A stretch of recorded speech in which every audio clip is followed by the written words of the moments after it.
Hey, gang, we had Saul Hornung on the show this morning, and, of course, you guys know him from Strike Zone down in Melbourne. If you obviously need anything, Strike Zone's a great place to go get it at. Definitely come see Saul and the rest of the gang down there. We talked a lot about, we had a wide variety of topics today. We had redfish in the Mosquito Lagoon. We had etiquette when you're tarpon fishing. We talked about the red snapper issue, the debacle, if you will, that happened last week, and obviously we're still not happy about the results, but, things have got to change, and the only way to do that is for you guys and gals to get involved. Watch today's show. Hopefully you enjoy, and until the next show, do what we're going to do. Get out there and catch yourselves a memory. Melbourne, Titusville, 1510 AM, as well as W234BI, Cocoa, Rockledge, and W264AS, Rockledge, Melbourne, Palm Bay, and 100.7 FM.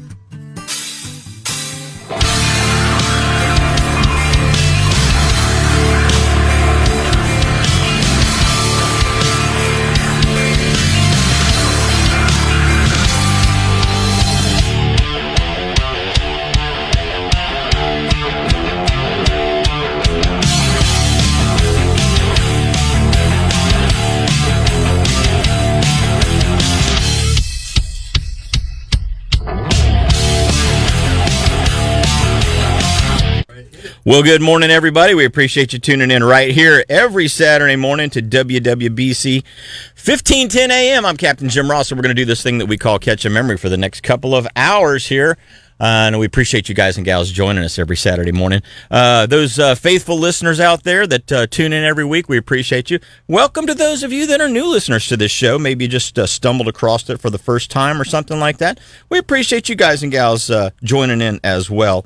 We're going to be talking a lot about what's going on up and down Florida's Space Coast today. And, of course, in the process, we're going to be talking about some of the things that have happened recently. Last week's show, as you all know, that had some serious implications to what we were saying.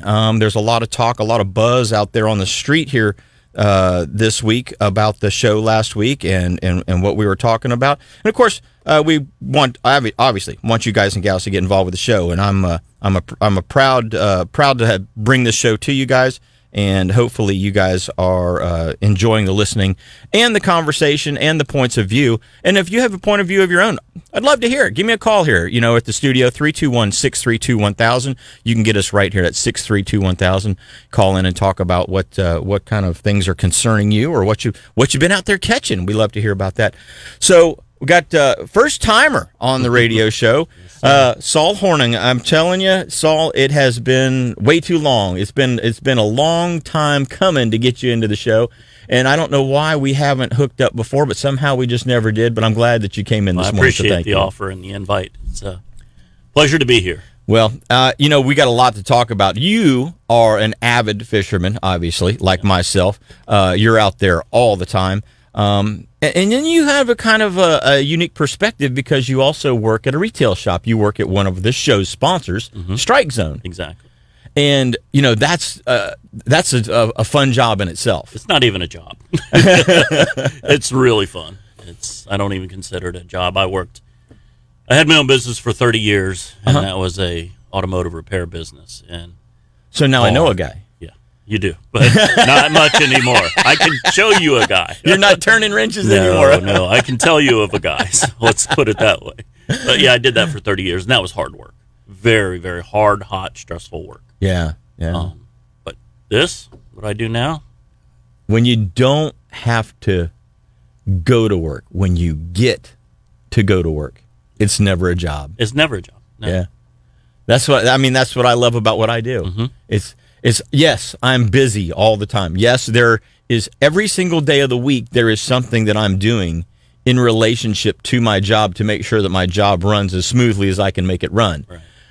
But it's still not really, it doesn't feel like work. No, and so that's such an awesome thing. I just love going in and, helping the people out and getting them started. You get a bunch of newbies that come in and like, hey, I've never done this. Help me out. And that's what we do. Yeah, that is one of the most satisfying parts of that job. I worked in the retail sector like you did before I went full time as a fishing guide, and that is it is so rewarding when you send somebody out the door with the proper gear, the proper lures, give them a little bit of background and technique, and they come back in the following week or 2 weeks later and go, man, you were right. Yeah. It happened exactly like you were saying it was going to. The gear, the lures performed exactly the way that you told me that they were going to perform. And so that sense of accomplishment on their part, you kind of get to share in that. Sure, absolutely. It's a fun feeling. It's a great feeling that you turned a guy on who's never caught a fish to actually catching fish, and not just catfish. That everybody can catch and get stung by. Be careful. Right. But to turn them on to trout, to snook, to redfish, it's satisfying. Oh, it sure is. It sure is. So how long have you actually worked at Strike Zone? I'm on my 7th year. Okay. Yep. Started in 2019. It was COVID time, and we were really busy. Everybody started fishing, and Sean needed help, and I had retired from the automotive business and took a year off, and Sean called me. Donnie Perchowski was working there. Yeah. And he pretty much retired from that and just was guiding, but COVID had scared a lot of people, and so Sean was like, hey, I need an inshore guy, and Donnie's retiring, you want to take his place? And Donnie was he recommended me, and I had known Donnie for a while, and it was a good fit. Yeah, I haven't seen Don in a couple of years. I mean, he's a cancer survivor. Oh, good for him. Yeah, he developed some cancer and survived it and beat it, and he's doing well. Good deal. Yeah. Good deal, man. I tell you what, that is such a nasty, just evil thing. Mm-hmm. When you see people that get cancer and have to really there's we caught it early and we got it. Yeah. And then there's, man, we didn't catch it until later on, and now we're struggling to try to battle this evil. Mm-hmm. Oh man, some people just have a hard time with it. A very good friend of mine, Gary Brown, has been dealing with cancer for 8 or 9 years now, and I mean, I gotta applaud that guy, because he would be like the poster child for, hey, I'm still here. I'm still fighting. I'm not really, haven't won this battle yet, right, but I'm still fighting. And just that never give up attitude, right, that he has. You have to have that. Yeah, he is a prime example of a positive attitude in a very negative situation. Mm-hmm. So, and everybody else out there that's fighting that particular disease or any other disease, mm-hmm, I applaud them for just really going full tilt, trying to make the best of their life and fight it as hard as they can. Yeah, so PMA is what you have to have in that. Yeah. And I had my health issues at 38 years old, and that was tough. I mean, I was almost... At 38? 38. And the Widowmaker. Really? Mm-hmm. Completely clogged, and they airlifted me out, put stents in me that day. Been battling it, but got it under control now. Been great. So you got to lay off the French fries and I lay off all that. Try to. It's tough. As we get older, it's it's harder and harder to keep it off. Well, absolutely. Myself, I got to a point earlier this year where I got up one day and I couldn't button my shorts, mm-hmm, and here I am trying to get up and get ready for the day and go to work, and I can't get my pants to button. And I can't get my belt buckle to even get to the very last notch. And I had to go get a safety pin to hold my shorts together. Okay? Just because the buttons, I couldn't physically get the buttons to go. Mm-hmm. And I was like, all right, I got to do something. I was like, okay, fatty, put the fork down, put the spoon down, back away from the plate, and I made a conscious effort to try to lose some weight, because I was up to 225, mm-hmm, and being 5'8", 5'9", whatever I am at this point, I think I'm starting to shrink now. I don't think I'm 5'9". I think our spines compress as we get older. The gravity takes it. Well, not only that, but the stupid things I did as a kid. I'm surprised I made it past 4'2", with all of the compression that happened. But long story short, I decided I'm going to lose some weight. So as of today, I'm back up 5 pounds from my low, but I'm still 30 pounds lighter than I was a couple of months ago. Yep. And it's simply, I'm down to 195. So 5'8", 195 is a whole lot better for my body. Mm-hmm. And it's not great, but it's a whole lot better than 225 at my height. And one of the things that I've found, it's kind of interesting because people are like, oh, you got to diet, you got to this and you got to that. I started doing intermittent fasting. Mm-hmm. And for me, now maybe it doesn't work for you. Maybe you just don't deal well with that. For me, eating within a shorter period of time and only eating like 2 meals a day instead of 3, your body becomes accustomed to it. Yeah. At first, it's like, what are you doing here? Where's my donut? Where's my, where's my second helping? Where's my third helping in some cases? Where's my extra? You got spaghetti. Where's my extra 3 pieces of garlic bread? You got steak. Well, where's my potato and my whatever? What I started doing was just eating less and eating in a shorter duration of time and creating that longer window where my body has to start reducing the fat that's in it. Yeah. And use those stores as energy. What I found was I enjoy eating healthy compared to not eating healthy. Right. Oh yeah. Now, so a change in diet, a change in when I eat, and your body goes, hey, this is awesome.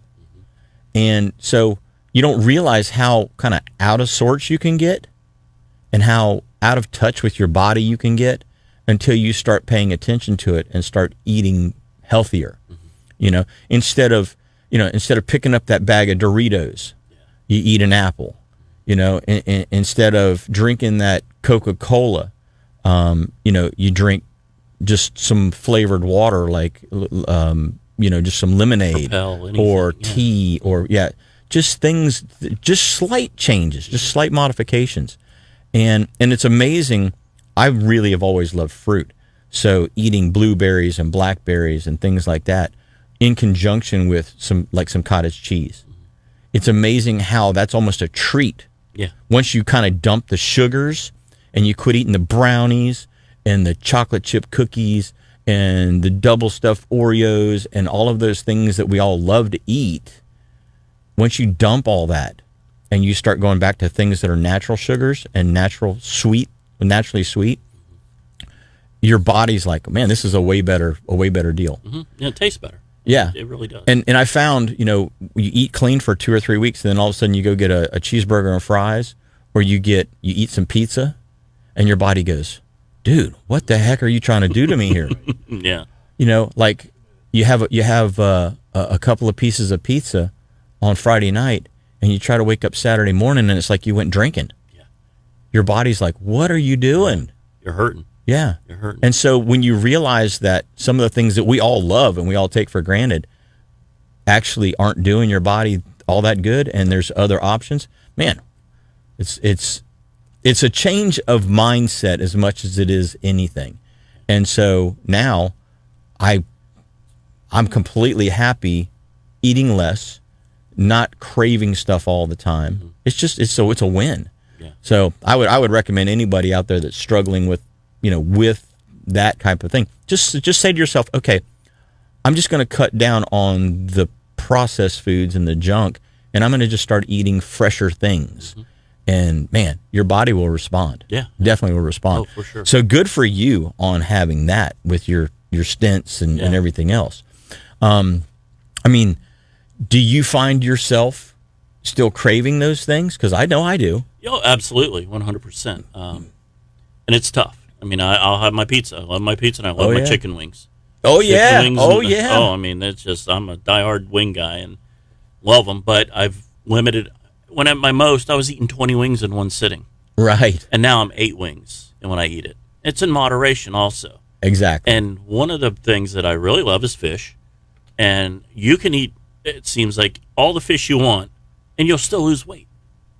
Yeah. You still will, as long as you're not frying it. As long as you don't put the breading on it. Exactly. I grill mine, or I pan sear it, either way, and it's delicious.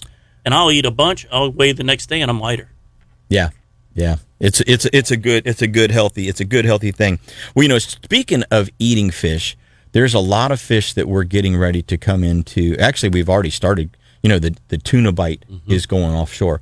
The dolphin bite was pretty strong last month and the month before. So kind of petered out a little bit. But guys are still catching wahoo as well.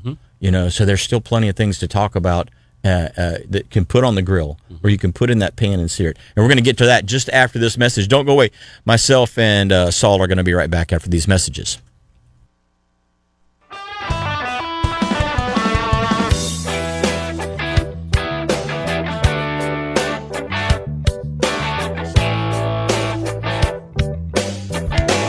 Assassin, the most trusted name in bass fishing lures, is now the top soft plastic lure brand for saltwater. Sea trout, tarpon, redfish, and snook hammer the Saltwater Assassin 4-inch sea shad. With its amazing swimming action, this lure sets the bar for swim bait designs. Other companies continue to try, but none have been able to replicate the action of this incredible minnow-style lure. But Assassin has other proven designs. I like the native shiner-colored 5-inch Shad Assassin. That's my go-to lure when I'm targeting big gator trout. Redfish love the Drunk Monkey or the Mudbug-colored 4-inch Assassin Shrimp Cocktail. And you can rig these on a weedless worm hook or the amazing Assassin Springlock Jig Head. Now, these are just a few of my favorite Assassin lures. Check out what top professional anglers have known for years. Assassin lures simply catch more fish, and you can get them at your local tackle store or go to bassassassin.com and get some of these fantastic lures for yourself today. Starbright Premium Marine Polish helps keep your boat looking great. This easy-to-apply premium polish uses polymers instead of wax, so it lasts up to 3 times longer than traditional boat wax. The polymers in Starbright Premium Marine Polish are also easier to apply, block UV rays better, and help keep fish blood, slime, and poop and other stuff from sticking to your gel coat. Starbright Premium Marine Polish isn't a wax, it's a sealer. It's safe for all fiberglass, paints, and polished metals. You won't believe how awesome Starbright Premium Marine Polish will make your car or truck look too. Wax is for surfboards, not boats. Protect your boat with Starbright Premium Marine Polish.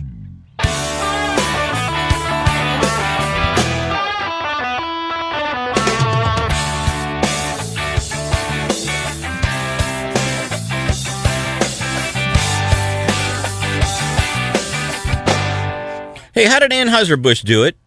How did they take water, barley, malt, hops, and rice, throw a little yeast on it all, and make their best-selling, greatest-tasting light beer in America? It's a good question. With only 95 calories and 2.6 grams of carbs, Ultra is the clear champion of beer for people on the go. Taste the American Revolution for yourself and give Mick Ultra a try. Superior taste is worth paying for, and Carroll Distributing, your local Ultra Superior light beer dealer or distributor, reminds you to enjoy life, have fun, and always drink your crisp-tasting Ultra responsibly. We appreciate Strike Zone being the sponsor of this segment of the show. And we've got Saul from Strike Zone in today. We're going to actually be talking quite a bit about different products that you see coming into the marketplace in just a little bit. But right now we're going to get to Captain Mike Mann. We got the Mosquito Lagoon report going on. Mike, it looks a little moist out there. The clouds are leaking up in the New Smyrna area this morning. What's going? Are you in those leaky clouds, or are you sitting in some dry area? I am in the truck, so I'm in the dry area. Got the back seat warmer going, and fortunately it's worked out. When it's been raining, I haven't had a charter. Right. And I have had a charter. I've had pretty decent weather this week. The fan finally broke and quit blowing. Yeah, that was nice yesterday. That was really nice yesterday, as a matter of fact. Yeah, I wish I'd been out front. I tried convincing my guy, and I'm going to give you guys a pointer. If you book a charter with someone and you are dropping pins on your little phone and he catches you doing it, you're going for a boat ride. Exactly. You're going to Pufferland. Yeah, listen, if you bought a boat and you want to learn some areas, be honest with me, tell me, and I'll take you to some places to get you started. When you're just like sneaky over your, looking down, and I catch you dropping pins at every place we go to, and you tell me you were shopping, you just looked at a flats boat, I'm like, yeah, okay, I see how it's going. So that's how my day was yesterday. I'm like, really, dude? So what Why'd you have to run the morning first spot? Yeah, so what you're saying is that you sat at the disappearing island and tried to catch marlin. Yes, exactly. No, we went and tried some new areas. We caught some trout. We hit some docks I've never fished before. Hey, it's scouting day. Exactly. It's scouting day. And that's what it was. I was trying. We did have a decent fish on that he broke off, and nice guy. But I'm like, you just put things because you're stealing from me. Yeah, is the way I look at that. That's intellectual property that took years to learn. Yes, and especially because yesterday was a pretty tough day in the lagoon. The water's super dirty.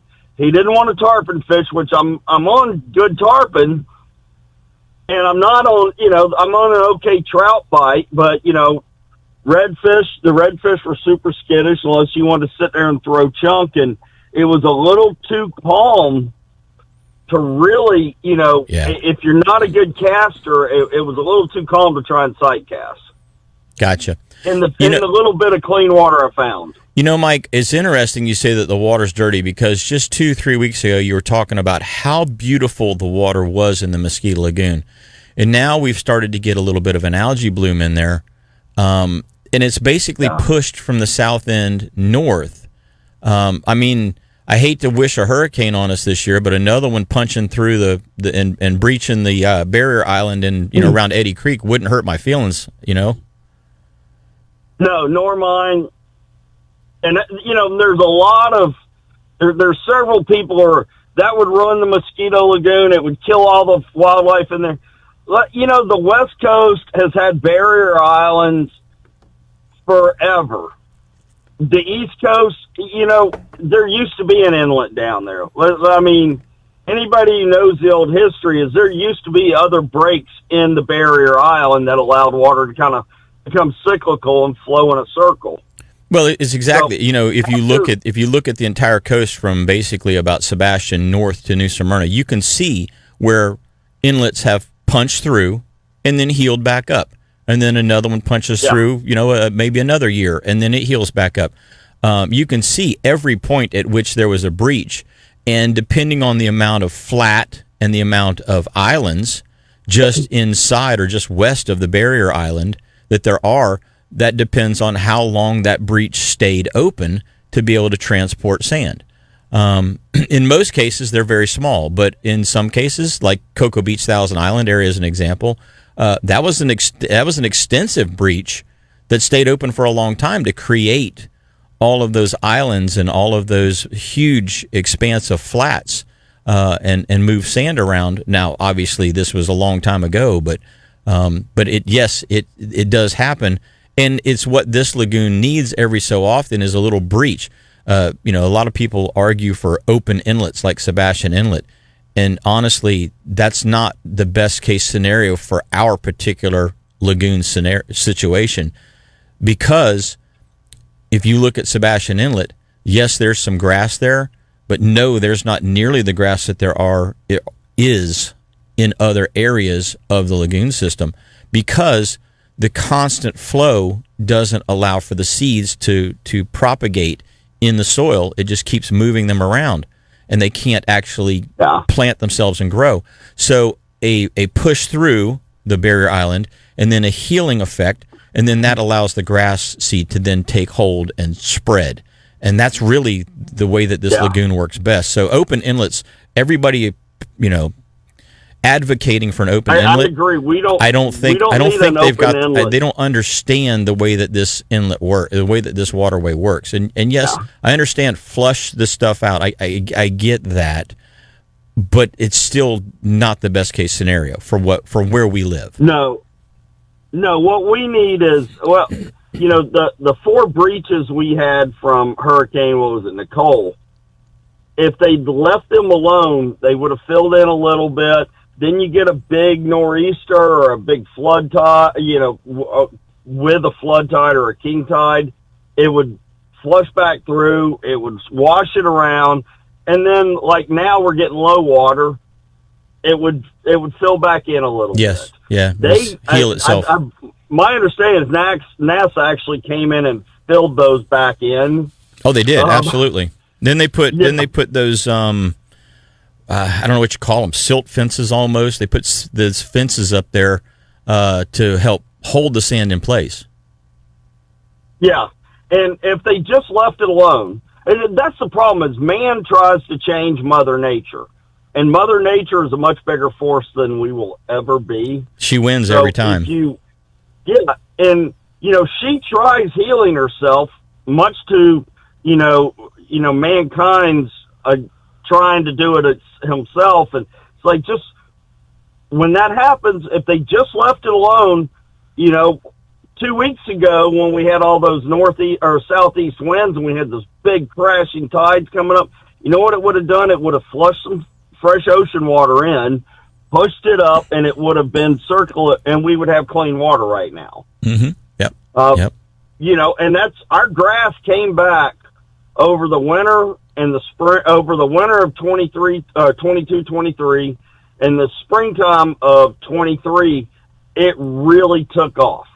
And 2022, September or October is when Nicole knocked those holes in. So, I mean, it's not, I don't know why people make it way more complicated than it has. I don't know why NASA felt that they needed to fill those in case they get to it.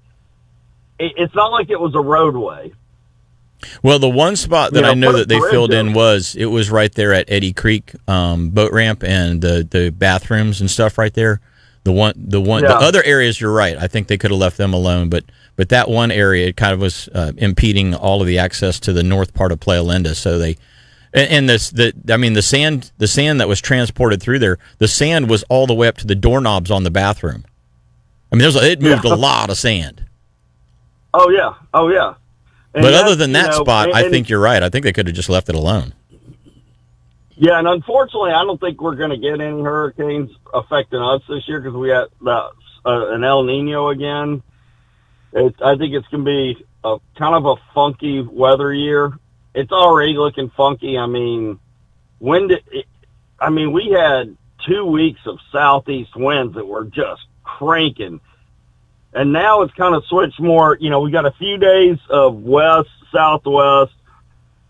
Things start getting back in the swing of things. Now it looks like we're going to have north winds for a few days towards the end of next week. It's just like, that's not necessarily a bad thing, though, Mike. I mean, on the north winds, we had a lot of north wind through the springtime, and look how it cleaned the water up. It brought the inlet water south and pushed all the suppressed, I would say, not pushed, but suppressed the dirtier water that was, coming from the creeks and the outflows in the south end of the Mosquito Lagoon.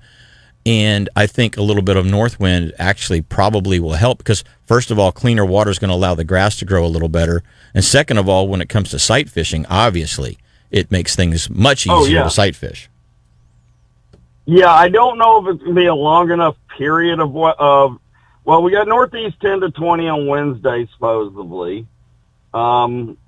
Thursday, east-northeast 10 to 20, which that's the direction we want. If it's going to blow hard east-northeast, then we got east 10 to 15. So we may actually get, over the next week, we may get some really good clean water pushing in, especially because we got a full moon. So if we can get, unfortunately, if it hits at king tide and we've got a good wind blowing with the big flood tide, it'll help out a lot. And I'm hoping it does because, I did find some clean enough water to sight cast in yesterday. It was, it was where there was a lot of grass, obviously. So that's still filtering pretty well. But hey Mike, talking about the sight fishing, have you noticed that the redfish have been very skittish this past week? Because I fished a lot in the Banana and the Indian River between like 528 and the Pineda Causeway this past week. And I had some decent fish, but overall, my sight casting, every single fish that we sight cast to ran. Every single one of them. We did not catch a fish sight casting this week. We caught them all on either live or chunk bait. Yeah. Oh, yeah. They, and it's kind of, it's interesting. I'm having a hard time because I think they're in that transition period. There's a ton of shrimp in the river system. Okay. But shrimp's tough to work this time of year unless you're actually sighting a fish and throwing it to them, because there's puffer fish, pinfish are thick out there. It's hard to just put a shrimp out there and kind of and let it do its job. Yeah. But chunk bait works. But what I've noticed this week is the catfish explosion. Really? Yeah. Oh my God. And everybody in my group up here that, we did a multi-boat charter for SunTrust. And I think catfish the day before that, we were catching catfish trout ratio was 4 to 5 catfish to every trout. Wow. On popping corks. And, but my tarpon did start showing up good, and they were eating. It took me a little while to figure out what they wanted to eat for me. Because normally right now I'm throwing small mullet and they're gobbling them up. They like croakers. And unfortunately it's hard to get croakers right now. So, I spent an hour cast netting to get like a dozen croakers, of which maybe 8 were big enough to tarpon fish with. Right. Well, and I'm not talking huge. Go ahead. I was going to say, if you need croakers, there's a couple of suppliers down this way. If you've got like what I do is I go over to one of the suppliers and I get, 3 dozen, 4 dozen croakers, and I put them in my bait well, and then I just run my bait well on recirc until I get home, put some ice water or an ice jug, I got a frozen concentrated or like a frozen orange juice jug, and I have seawater frozen in that, and I put that in the bait well, cools everything down.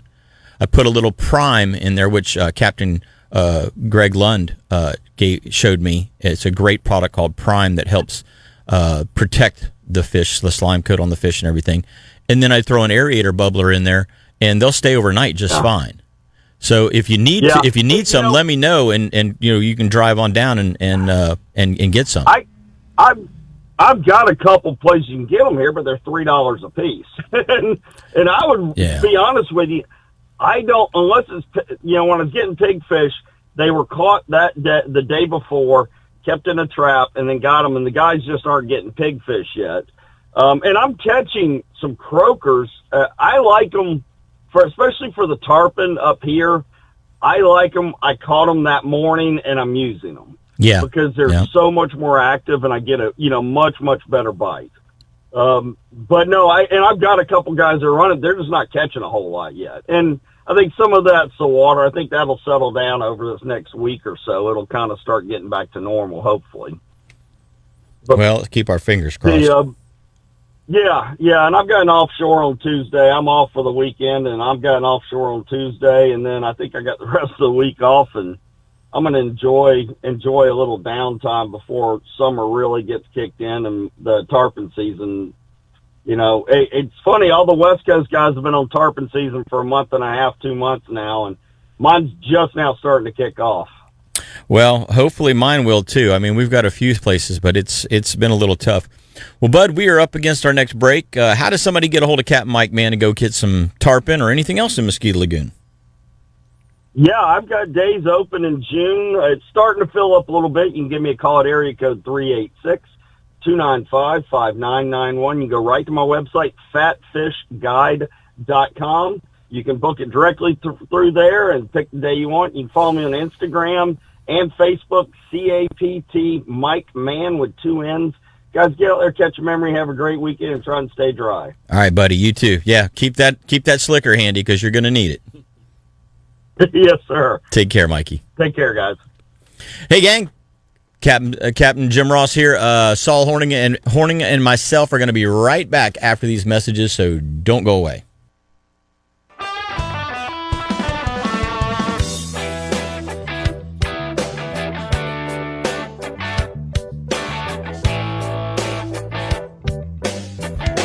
Grill Seafood Deck and Tiki Bar is one of the Space Coast's most popular local hangouts. We love to kick back and relax at either of their waterfront locations with a cool tropical frozen drink and some of the freshest island-style seafood around. Grills is known for its fantastic food quality, like their bacon-wrapped scallops, shrimp Cuban sandwich, or one-of-a-kind Bahamian fish chowder. The Tiki Deck features some of the area's best local bands throughout the week, plus Grills has a fantastic breakfast menu, too. Chill out at Grills' original location in the Cove at Port Canaveral, right next to Sunrise Marina, or check out Grills' Riverside location on Highway US 1, just north of the Pineda Causeway. Go to www.grillsseafood.com for more information, and remember, it all happens at Grills. Nobody likes to pay for insurance, but you have to have it. So do what I did. Go to Petrucci Insurance. They're your local independent insurance agent, and they're here to make sure you get the right policy to fit your insurance needs at the best price available. I gave Petrucci Insurance a call. They reviewed my current policy and saved me $700 on my home insurance alone. Plus, Petrucci found me better coverage than the policy I had with my other company that I'd been with for years. Don't waste money another day. Call Petrucci Insurance at 321-632-1200. That's 321-632-1200. And stop wasting money on your home, car, boat, and life insurance today. Trailer problems can be a real day breaker. When you need to go to the area's best trailer supply and repair shop, try Ferguson's. Family owned and operated since 1954 and located on Highway 192 in West Melbourne, Ferguson's has a huge supply of trailer tires, wheels, axles, lights, jacks, and other trailer parts in stock. If you're not a do-it-yourselfer, stop by and pick up the parts you need. If not, let their expert staff do the repairs for you. Ferguson's also installs electric brake controllers, trailer hitches, and goosenecks.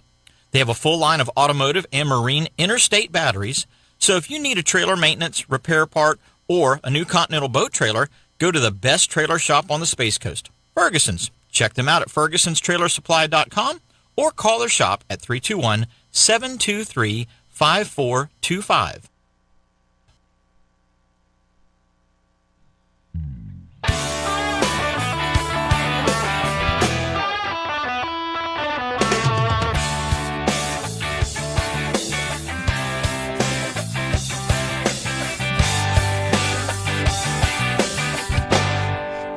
Ace Hardware in Titusville has a huge selection of rods and reels from Penn, Daiwa, Shimano, plus all the greatest lures from Rapala, Gulp, No Live Bait Needed, Mirror and Saltwater Assassin. They're your one-stop tackle shop on Highway US 1 in Titusville.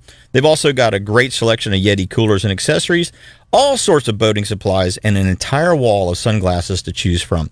Ace in Titusville is the place where you'll find all the best fishing apparel brands as well. They're just minutes from all three of the Titusville boat ramps. Plus, Ace has a drive-through ice vending machine in their parking lot, so you can get in and out while trailering your boat. Check out one of the largest selections of fishing and boating gear in the northern Space Coast area at Ace Hardware Store on US 1 in Titusville. And we appreciate Direct Graphics being the sponsor of this segment of the show. The guys over at Direct Graphics, you need hats, shirts, any kind of a banner, any kind of business cards, any kind of a logo. You need a boat wrap, a truck wrap, stop in at Direct Graphics. They do everything that you need to help promote your business, and they do it at the right price, and it's just a great place to stop in and get things done. So tell them you heard about it here on Catch a Memory Outdoors, and give them a call at 321-631-1001. We're going to go to the phone lines. Saul, we got Rodney Sarah on the line this morning. Rodney, what are you doing today, buddy? Well, gentlemen, I am going to be sticking over there at Mudhole here in Oviedo. It's right down the road from my house. We have the NLBN and Daiwa takeover today at Mudhole. So we are going to have a good old time down there today, talking about fishing lures, rods and reels, all the fun stuff everybody loves. So what occurs during a takeover? Basically, we're going to have all kinds of discounts. We're going to do discounts on Daiwa. It's also going to be, I think, buy 3, get 1 free on NLBN, and they're going to be bringing a bunch of their specific colors that they've done that are discontinued now. They just had a big drop last night of a new color. I think they called it Tarpon toothpaste, so if I'm not mistaken. So They've got some fun stuff. They're going to have a couple of speakers as well. They're going to be they're doing some seminars a little bit later in the day, but it starts at 10 o'clock. So, we'll be there talking about different equipment as well. So you can come on over. If you haven't been to Mudhole yet, man, you're missing out. They have got a whole new tackle side to their business that is very impressive. So they have all kinds of stuff. Anything you need from inshore to offshore to freshwater, they got it all. So it's going to be a fun time. When we did that live remote over there a couple of months ago, Rodney, I was really impressed. From the last time I had been in there, it was maybe a year before that, and they were just sort of getting started into the tackle side of things and had a little bit of apparel. Yeah. And they had a little smattering of this and that, but it wasn't what I would call a destination. Not it wasn't a tackle destination type of a store. And so one of the things that I was so impressed with when we were in there last time, they really look like they got it right.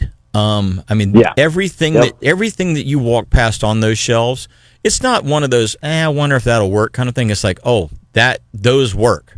They were highly selective in what they put in the store. And if you're looking for the proper product, whatever that product is, whether you're trout fishing, tarpon fishing, tuna fishing, they have sort of cherry-picked the best of the best to put in the store. And so if you're in the East Orlando area, obviously, in that Oviedo area, that is a destination that you need to stop at if you're an avid angler looking for the best stuff. They've really done a great job over there. And they're going to just continue to grow. So I'm excited to see that. And I'll tell you what, everybody likes free stuff. We're going to have a lot of giveaways, man. I know I've got over $1,000 in Daiwa products that I'm going to be giving away. Plus, NLBN's giving a bunch of stuff away. Turtle Box is giving away, I think, one of their Rangers Turtle Box units. So lots of stuff to be given away as well. Very cool. Very cool. And what time does that go on today? It's going to start at 10 o'clock, and I'll be honest with you, I'm not sure when it ends.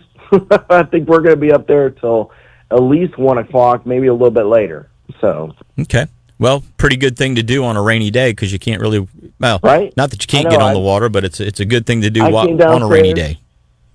Yeah, I came downstairs, looked outside. I'm like, oh, that doesn't look fun. we need some rain over here, so I'm thankful for that. But, I was like, ooh, that's not what I was expecting to see outside. So, yep. Well, you're welcome for the rain. It's all my fault. Right? Thank you. Yeah. Right. I appreciate it. I had planned to mow the pasture today.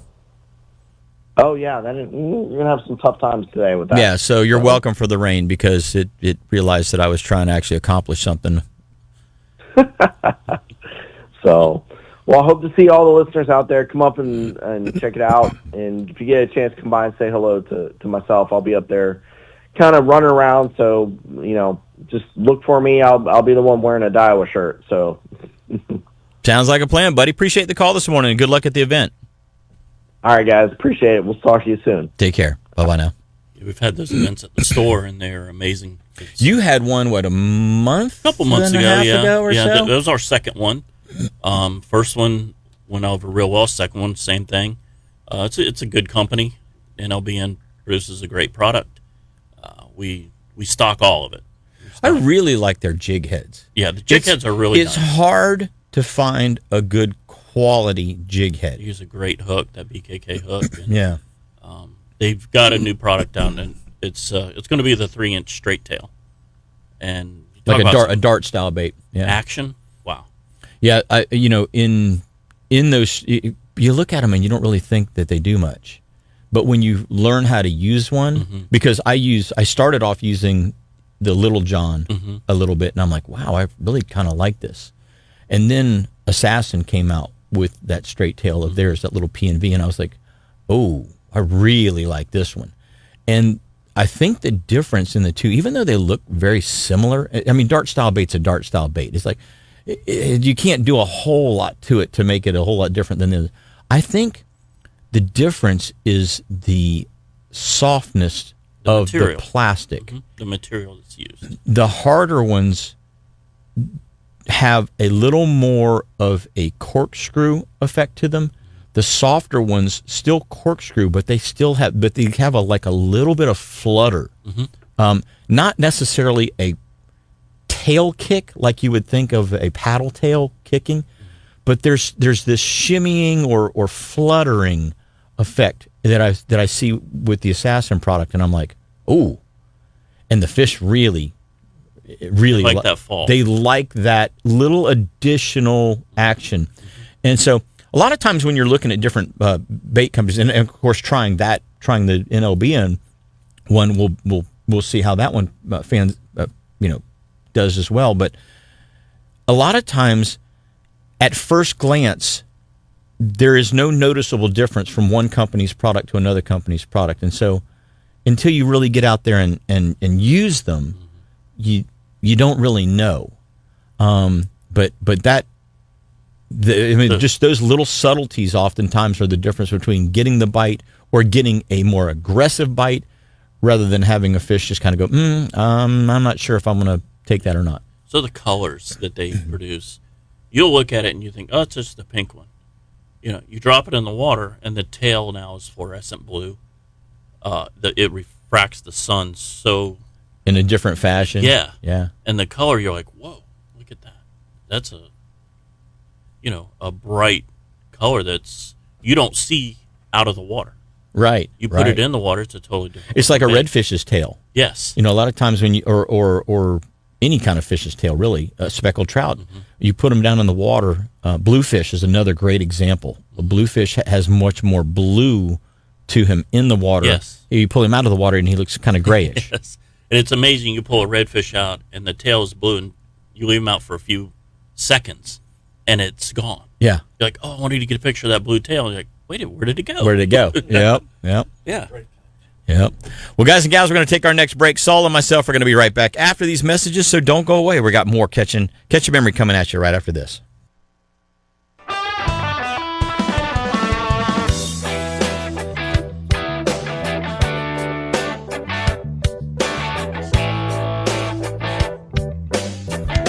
Who's got the best selection of rods and reels from Penn, Daiwa, and Shimano? Lures from No Live Bait Needed, Rapala, MirrOlure, and Saltwater Assassin, and one of the largest selections of coolers and boating supplies in the entire state. Well, Ace Hardware in Titusville, that's who. Ace in Titusville is your one-stop shop for all of the fishing and boating supplies you'll need. Ace is just minutes away from the Titusville boat ramps, and their parking lot allows you to get in and out even when you're trailering your boat. Check out the largest selection of fishing and boating gear in the northern Space Coast area at Ace Hardware in Titusville on US 1. Every week on this show, you hear light tackle fishing expert Captain Jim Ross teach you the latest tips and tricks to help y'all catch more fish. Now it's your chance to get that one-on-one attention to seriously improve your fishing skills. Call Captain Jim for an instructional fishing charter. Jim will help you become that angler you've always wanted to be. Learn how to read the water, spot cruising fish, tie knots, and cast like a pro. Give him a call at 321-636-3728 or check out his website, finelinefishingcharters.com, to book your instructional fishing trip with Captain Jim Ross today.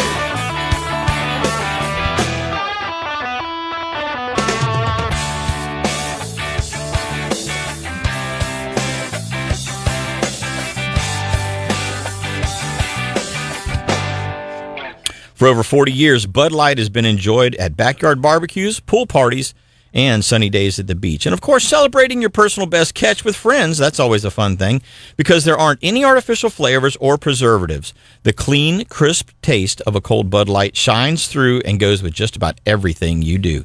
Enjoy one of America's greatest tasting beers with your next adventure. Grab yourself some Bud Light. Hey, this segment of the show is brought to you by Engel Coolers. We appreciate Engel Coolers sponsoring this segment of the show. If you haven't checked them out, you need to look at the new soft-sided coolers that they've come out with here in the last couple of years. Those things are backpackable in one instance. The other ones aren't backpackable, but the backpackable ones really, they are just a great all-around product because you can use them as a cooler. You can use them to keep heated items in. You can use them as a dry box. If you're going out, as an example, if you're going out on the boat for a day, you just throw your rain gear and various other things in there, and it's a great way to get everything to and from your truck or your car or whatever onto the boat without having to worry about carrying one more thing in your hand. And, of course, you can just leave them out on the deck. You can strap them to a T-top. You can do all kinds of things with them because they are impervious to the elements. So check them out, the backpack, wearable backpack from Engel Coolers at engelcoolers.com or one of your local retailers. Saul, got a lot to talk about this morning. You were saying that you kind of in one of the breaks here a little while ago, you were saying the same thing I experienced.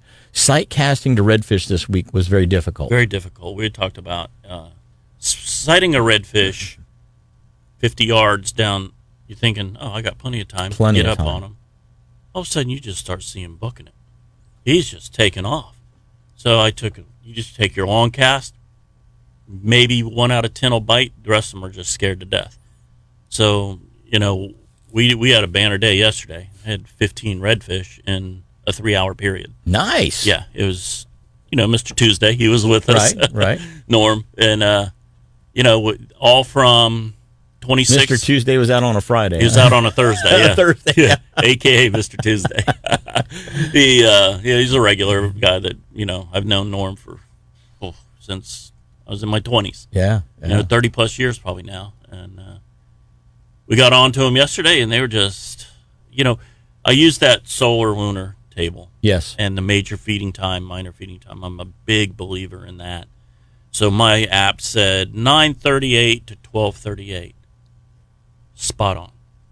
We caught in a 3-hour period those 15 reds. Yeah. From 9:38 to 12:38. After that, we caught one. Now, were you sight casting, or were you chunk baiting, or were you live baiting? Chunk baiting them, but we were sight casting to a school that was circling an island. Uh-huh. And all they would do, they'd come up and they'd pop all this bait. Sound like fireworks. Pop, pop, pop, pop, pop, pop, pop. Then they'd come down. It was school 50 redfish. Nice. Yeah, and they would just come through. You just throw your bait out in front, you're on. And every 15 minutes, they'd come back They'd circle back around. Yeah, doing the same thing. You could hear them coming. Pop, pop, pop, pop, pop, pop. Here they come. We call them the marauders. Right, right. So they're destroying the bait. And they're so fast. You cannot keep up with them. And were they feeding on glass minnows, small pilchards? Looked like small pilchards, glass minnows, tons of glass minnows. Yeah. Tons. I noticed this past week in the Indian River in particular, past 2 weeks, in the Indian River in particular, the whole eastern shoreline in some cases, you just yards, like 20, 30, 40-yard long schools of glass minnows. Mm-hmm. And one of the things that I look for when I'm fishing, I'll look at these glass minnows, and you see them, and they'll start jumping, pop, pop, Mm-hmm. and you're like, okay, there's a fish under them. Something's got them. Yeah, got them nervous. So I just throw right there. So Norm threw over there. I said, "You'll be on in a minute." Boom. Sure enough, he was on. That redfish was just, you couldn't see him because they're so deep in the mangroves. Yeah. Just throw right there. Come in, boom. But that's a telltale as you look for those little glass minnows starting to jump. Yeah, every redfish that we caught this week was all on chunk bait. Yeah. We did not get a single fish on an artificial this week. And the school of that came through, if I was thinking about it, I was just so excited to get them to bite. If I was thinking about it, I could have thrown my artificial and probably hooked up. Right. Because they were already aggressive. It was during, the major feeding period or the minor feeding period. They were already kind of in the mood. Mm-hmm. That's half the battle. A lot of times is getting in an area where fish are already in the mood. Yeah. And when they're in the mood, obviously stealth is critical. Absolutely. Like you were saying before, you turn the trolling motor on, the fish is 50 yards down the bank. Mm-hmm. You see him coming, the light's right, you see the fish, you turn the trolling motor on to kind of reposition just a little bit, and he turns around and goes the other way, and you're like, what the heck? And go with the wind, never put your bow into the waves, go with the wind. That's a great, it's such an overlooked concept, but that's a great tip that we really need to remind people a lot of. If you're a newcomer to fishing in the flats, and especially if you're on the push pole, it's one thing because you can get away with it a little more. But if you're a guy on a trolling motor and you're fishing into the wind, you're doing it wrong. Yeah, absolutely. It's simply doing it wrong. You're scaring the fish. You're before scaring you even have a 85% of the fish before you ever even get within casting distance of them. And I see people. I was fishing the Thousand Island area on Monday, on Memorial Day, and with my wife. I took her out that morning, and I saw a guy coming around a point and then working up the bank that I was on into the wind. Now, he was 200 yards from me. He was a pretty good ways away. But at 150 yards, I could hear the hull slap coming off his boat. I don't have that good a hearing. And I can hear him 150 yards away. Imagine a redfish in the water, which he's in a medium. We were talking about this before the show. He's in a medium that transmits sound 6 times better than air. Water transmits sound 6 times better than air, and my ear is 2.5, 3 inches tall. A redfish's ear is the length of his body, from his ear bone on the side of his gill plate to his tail. And they feel everything. If he's a 20-inch long fish, he's got a 17-inch long ear. And he's hearing through something that transmits sound 6 times better. How are you ever supposed to sneak up on something like that working into the wind? You don't. And the other thing about that is you have to turn the trolling motor on a higher speed, which makes more noise to combat the wind, to go into it rather than going with it. I always go upwind, turn around, and that way, even if you need to reposition the boat with the trolling motor, 1 or a 2 speed. And it's only for a short duration, just to get your drift right again. Exactly. If you can't use the motor to steer like a tiller, right? Which sometimes the way the wind happens to be, your motor steering alone is perfect. Yeah. The other thing, so question: we're fishing in 24 inches of water, 18 to 24 inches of water. Okay. Trolling motor is on occasionally, but what about your bait well? I don't run it. Exactly. I don't run it. So, and you know what else I don't run?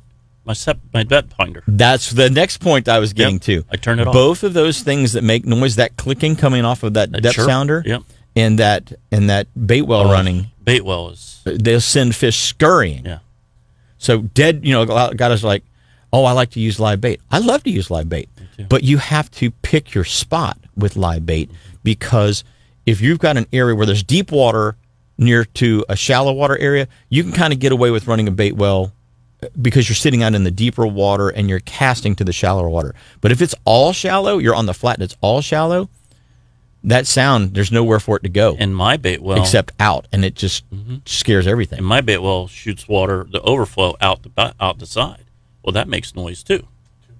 Oh yeah, definitely. It attracts manatees. Yeah. They come and try to drink that water out of your live well. They think it's the condensation drip coming off of the pipe on the seawall at somebody's house in Cocoa Beach, exactly. Right? Yeah, definitely. But no, it's been good. It was really, really good Thursday. One of the best days that we've had in a long time. And they weren't small fish. They were 32, 33s. There are some really nice fish in the Banana River right now. Yeah. Really nice fish. And I talk about the moratorium of the redfish in our area. At first, it kind of made me mad. I was like, gosh, man, I really enjoy my redfish. Right. Especially out of clean water. But I have seen such numbers now coming back strong from this moratorium. And you can't go out and not catch redfish. Right. You just can't. It's just, there's too many. You can pull up to any mangrove line, throw in there, and you're on. Yeah. It's just a matter of. So one of those things, the shutdown, no harvest, that was implemented by FWC a little over 2 years ago now, and that goes from the Highway 44 bridge in New Smyrna all the way to St. Lucie Inlet. That's one of the things that is bringing those fish back. But I also look at it, I was not happy with that decision either. I would have liked to have seen a season, if you will. Smaller window. Yes. Like a snook, a 3-inch window. Yeah, maybe even and to me, I would rather see, say, 20 to 25 inches. Because at 26, 27 inches, redfish are actually mature. Some redfish, not all. Some redfish mature early, and they actually start having eggs or milt in them at 26 and 27 inches. And, the way we have it now at 28, now they're able to stay in the water and get involved in the spawning activity. we don't really think about those fringe fish, if you will. But 26 and 27-inch fish can also spawn if they become sexually mature enough. I don't know what creates that. I don't know what creates that scenario. But I do know that I personally think a smaller window on harvest absolutely would be better rather than a complete closure, because now you've taken the ability for people that don't have a boat, as an example, people that fish from shore, wade fish, fish from a pier, people that don't have boat access to the water to maybe get to the best, quote unquote, the best spots.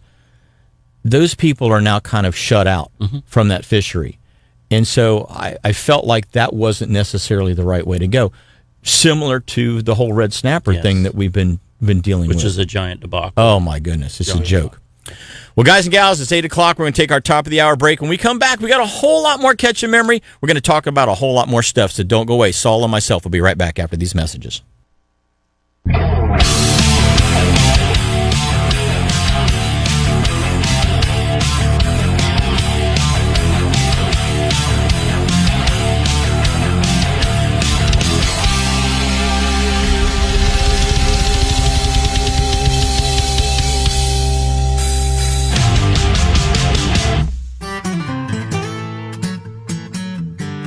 You're listening to WWBC, Cocoa, Melbourne, Titusville, 1510 AM, as well as W234BI, Cocoa, Rockledge, and W264AS, Rockledge, Melbourne, Palm Bay, and 100.7 FM. If you're a shooting enthusiast like I am, you have to check out the incredible lineup from Kel-Tec. Developed and made right here in Central Florida, Kel-Tec is a leading industry manufacturer of shotguns, rifles, pistols, and guess what? They're all chambered in common calibers that we all love to shoot. Whether you're a weekend plinker or you want some advanced personal carry or home protection options, Kel-Tec makes exactly what you need. Find a dealer near you or check out the entire line of Kel-Tec weapons, accessories, and apparel by going to keltecweapons.com. Your boat's upholstery looked great when it was new, but over time it gets dingy and stained. Starbright has the perfect combination for your problem. Starbright Ultimate Vinyl Cleaner and Ultimate Vinyl Guard. Starbright's Ultimate Vinyl Cleaner won't dry or fade your vinyl. It has powerful cleaning agents that blast away fish blood, grease, road grime, and more without harmful chemicals that ruin your boat's vinyl. Starbright's Ultimate Vinyl Guard is like a sunblock for your boat's vinyl cushions. It restores moisture and shine to sun-bleached vinyl without being slippery. Plus, it blocks harmful UV rays and helps keep your vinyl cleaner longer. Starbright Ultimate Vinyl Guard is great for plastic, rubber, and leather, too.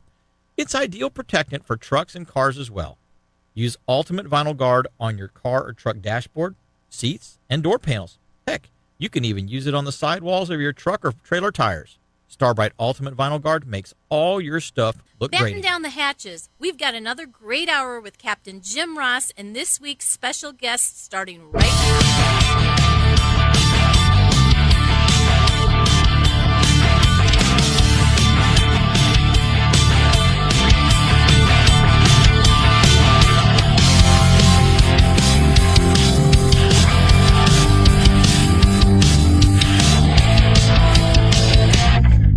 Song and Hey guys and gals, welcome back. We appreciate you stopping in for the second hour of Catch a Memory Outdoors right here on WWBC 1510 AM. For those of you guys and gals that may be interested in calling in, 632-1000 is our call-in line. It's phones are busy right now, but maybe later in the show, if you want to call in and talk, you can give us a call here. Saul Hornung and myself, Jim Ross, are continuing with Catch a Memory Outdoors for hour number 2, and we appreciate you guys and gals tuning in for this. I'm going to go right to the phone lines because we have got Lisa calling in from CCA. Lisa, last week you were chasing tarpon. How did that go for you? You know, with tarpon, they are so finicky. We had just absolutely beautiful schools out on the beach. Coming up to us, we have beautiful big white baits, crabs. But we also had visitors. So we had several boats when we were set up on the beach, waiting for these tarpon to come down the beach to us.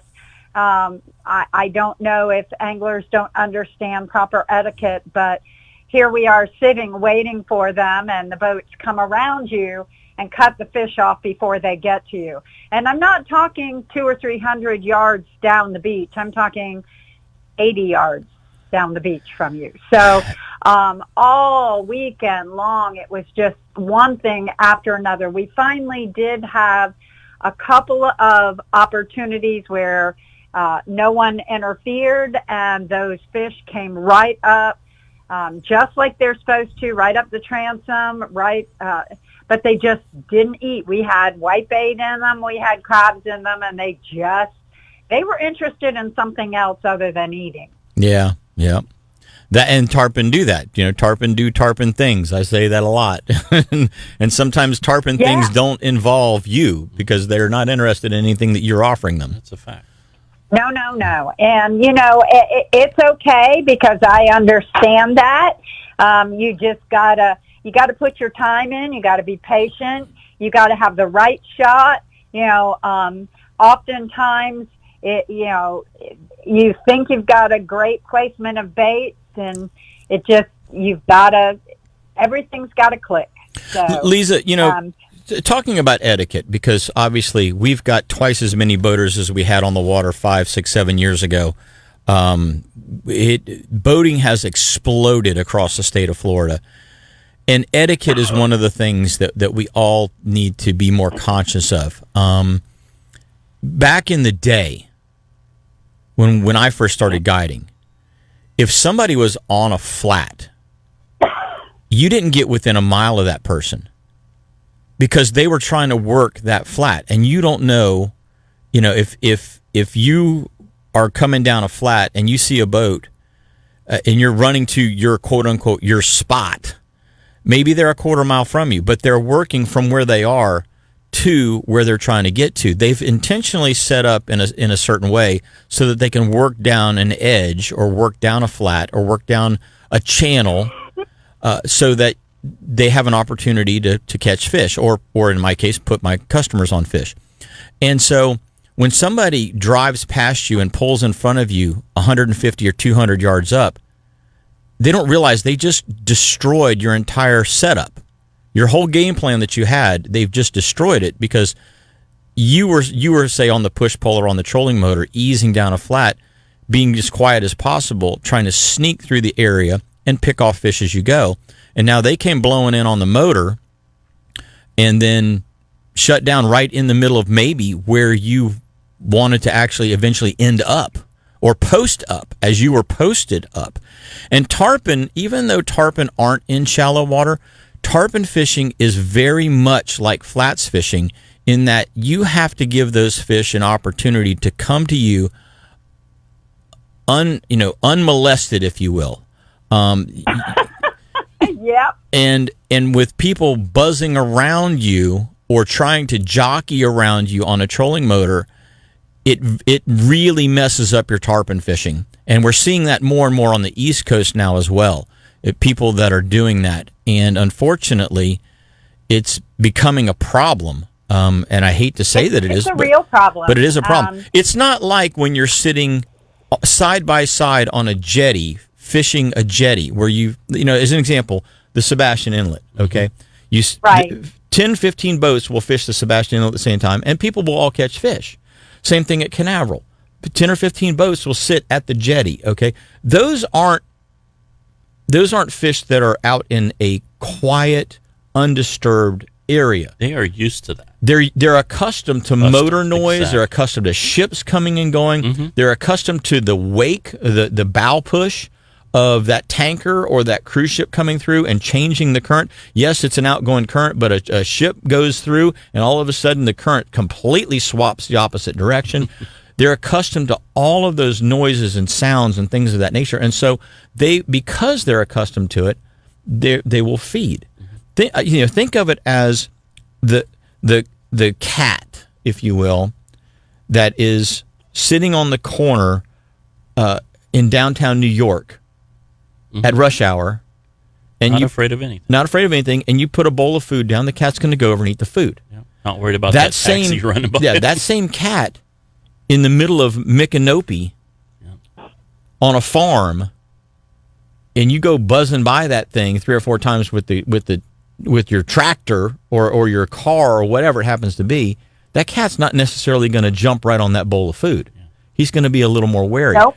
And so we have to think about that when we're out on the water. And like you say, tarpon, even though sometimes you're in 15 or 20 feet of water, tarpon still get very agitated by strange noises, outside noises. And so if you see somebody set up, stay as far away from them as you can. A quarter mile in some cases is too close. And well, when you can see what earrings the girl is wearing that's casting in the boat next to you, reading their registration number, you can see the belt buckle that the guy's wearing, or what time it is on his watch when he's casting. Too close. I mean, when a boat comes in and it's as close as 50, 60 yards, way too close to someone who's posted up for tarpon. Unless, now I will tell you, a lot of guides know each other. So if they're on a school of fish and they motion you in, I've had captains. You and I both know Jeff Hageman. Yes. And Jeff has more times than I can recall. I'll be idling down the beach and he'll be on a really good school of fish and he'll flag me down and have me come in and allow me to get on the fish that he's on. Mm-hmm. But you don't come riding up on him on plane with your motor going. Yeah. No. And it's just, unfortunately, at this time of the year on both coasts, people push the limit.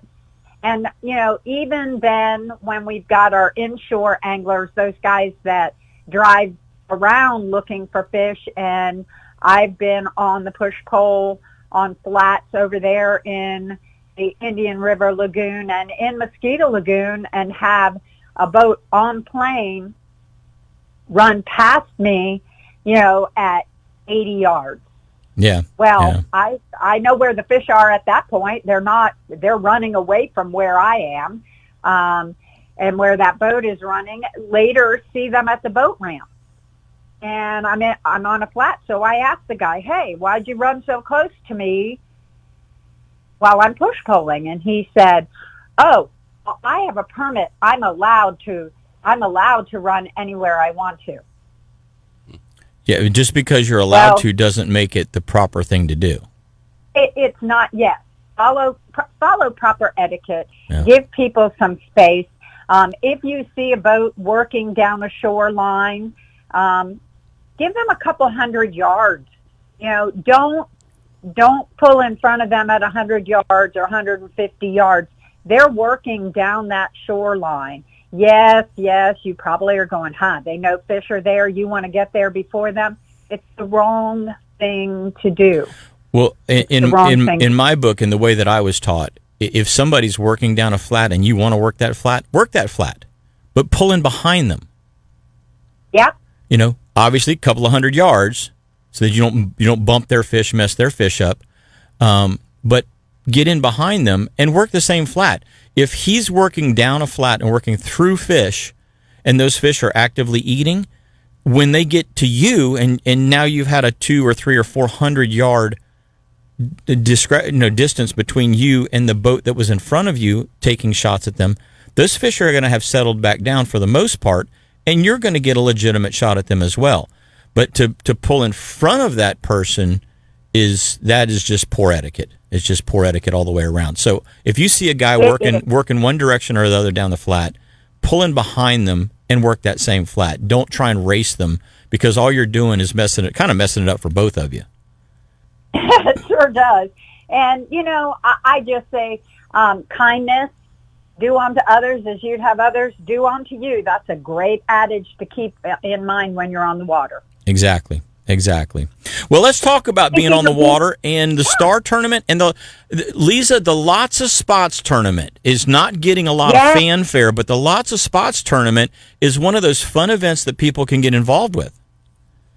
Well, you know, that's for the big kids that, and it hasn't gotten a lot of love, but I'm trying very hard to put it out there. It's kind of, we're trying to replace, and it's with Drum Spots, and they are running it. It is a spot tournament throughout the entire coastal waters of if you're in Texas, if you're in Louisiana, but remember, it's Florida-based.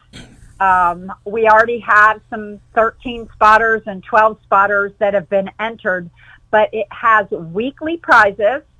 You can win a $150 gift certificate from West Marine weekly, and then there's over $25,000 in prizes for first through sixth place. And those are prizes like an SUP custom hybrid skiff with a Yamaha motor, a Minn Kota trolling motor, and a Power Pole Micro.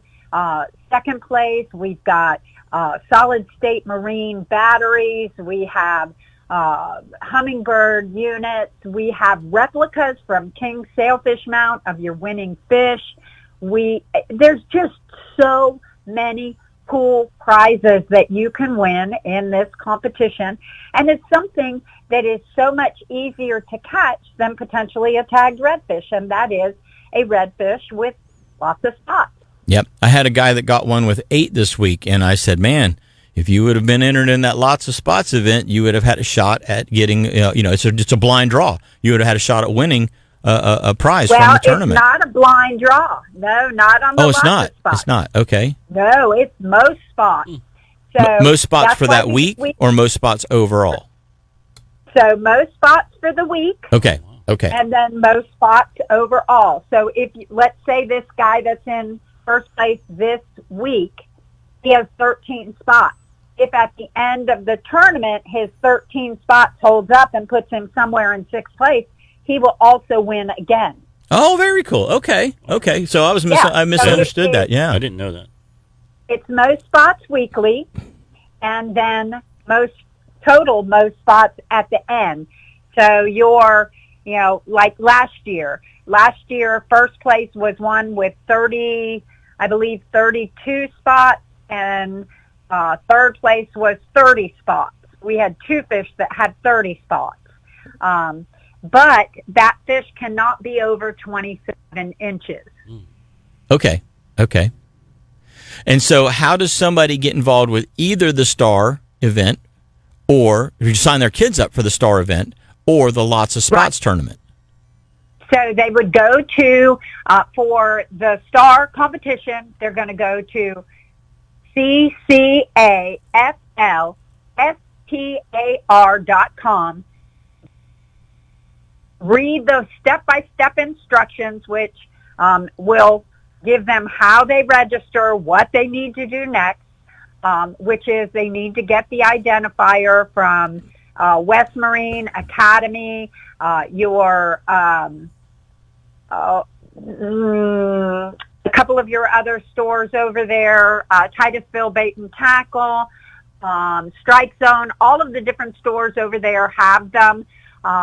And then take pictures with the identifier in the photo and submit them through the iAngler app.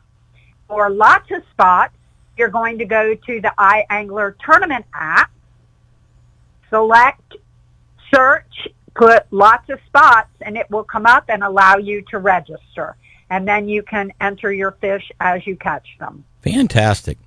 Well, Lisa, we appreciate it. We're pushed up against our break. Thank you for your thoughts on etiquette, both on the flats and, when you're tarpon fishing, because both of those are very important. And we hope that everybody jumps on board, becomes a CCA member, and joins in with their kids in the CCA Star Tournament. And if not, they can jump on the Lots of Spots event. Yes, sir. And thank you so much. Y'all have a wonderful week. All righty. You too, Lisa. Thank you so much. Hey, gang, we're going to take our next break. Saul and myself are going to be right back with more Catch a Memory, so don't go away. We're going to be right back after this break.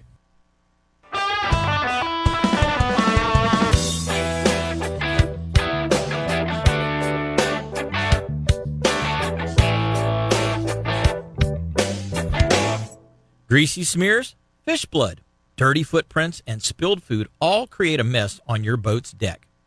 Here's a fast and easy solution to clean them. Starbright Ultimate Extreme Clean. Just spray it on the spot, hit it with a deck brush, and rinse it off. Dirty vinyl cushions, greasy drips around your outboard, even those suspicious stains your fishing buddy always seems to leave behind, don't stand a chance when you squirt a little Ultimate Extreme Clean on them. Starbright Ultimate Extreme Clean works great to clean your grill and around the house. You can use it on your truck or lawnmower. It gets greasy stains out of clothing too. Just spray it on any greasy spot, give it a light rub, and they'll look like new again. Make sure you pick up some Starbright Ultimate Extreme Clean and lose those greasy stains today. If you listen to this show, you know Captain Jim Ross is one of the top light tackle charter fishing captains here in Florida.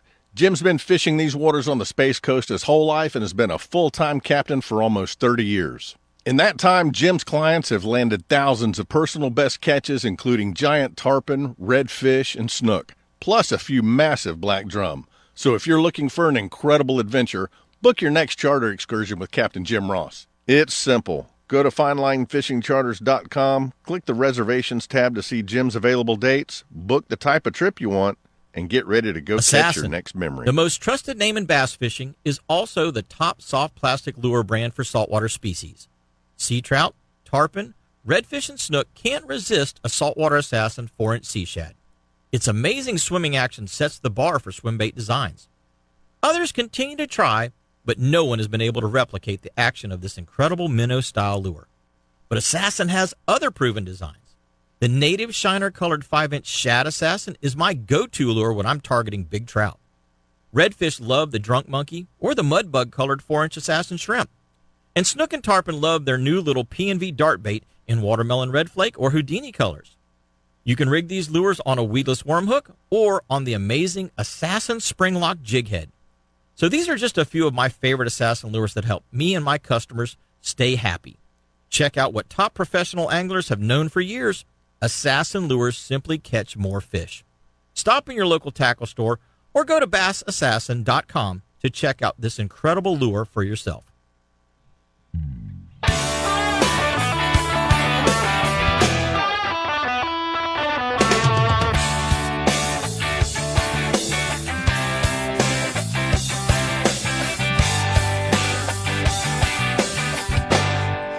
Hey guys and gals, welcome back. You know what? It's grilling season, and both of your Ace Hardware stores in Titusville have an incredible selection of outdoor grills and smokers to choose from. Titusville Ace carries the best brands like Rectech, Big Green Egg, Weber, Traeger, and a whole lot more. Plus, they've got a huge selection of grilling accessories that are guaranteed to ensure that you become the neighborhood's backyard grilling pro. If you guys and gals think about it, I mean, what could be better than coming home and throwing some hot dogs or burgers on the grill after you've been out on the water all morning, or pulling some mouth-watering chicken, a brisket, or some nice rack of ribs off of your smoker that you had on there while you were out catching a couple of fish. Well, Ace in Titusville doesn't just have grills in a box. They're not like going to other places and buying a grill. They assemble every grill for you, and they deliver it for free. Where else can you get that? Nowhere that I know of. Ace in Titusville, both stores, the Highway US 1 store and the newest location, which is a quarter mile east of I-95 on Garden Street, you can have that done. You can stop in this morning, purchase it, have it delivered, season it this afternoon, and be cooking on it by tonight. So give Ace in Titusville a chance if you are looking for any of those high-quality grills this grilling season. Hey, we're going to go to the phone lines, but we got to let you know that this segment of the show is brought to you by Petrucci Insurance. If you hate paying too much for insurance, call Petrucci Insurance Agency. Let them give you a rate quote and make sure that you're getting everything that you should get for every penny that you spend, because nobody likes paying for insurance, and you don't want to have to overpay or get underperform on your policy. Let them check it out for you. Give them a call. It's real easy to get a hold of Petrucci, 321-632-1200. And Saul and I are going to go back to the phone lines. We got Captain Jeff on the line this morning. Morning, buddy. Good morning. Hey, what's going on, guys? We are just cruising right on along with the show. A weekend without wind. Yeah, imagine that. And without sun. Can't remember a weekend without wind this spring so far. So Although it was raining here a little while ago. I'm getting ready to pull my radar up and see if it's still raining. It looked like we had quite a bit of rain coming at us, unfortunately. I got Leslie in the car. We're actually going to the airport to drop her off for the week. So I got the house to myself. Oh, a week an unsupervised week at the Kranick house? Oh, my goodness. We'll be over. Hey, happy anniversary, Jim. Oh, thank you. I appreciate that. Yeah, that was a great time the other night. I'd never been to that restaurant. Food was pretty darn good. It sure was. It was great having you and Blair and Drayden and the rest of the crew along. That was a good time. I'm looking at I went to look at the radar and I got sidetracked. Squirrel brain. It happens to me once in a while. So I kicked on my. Oh yeah, Saul's got it pulled up.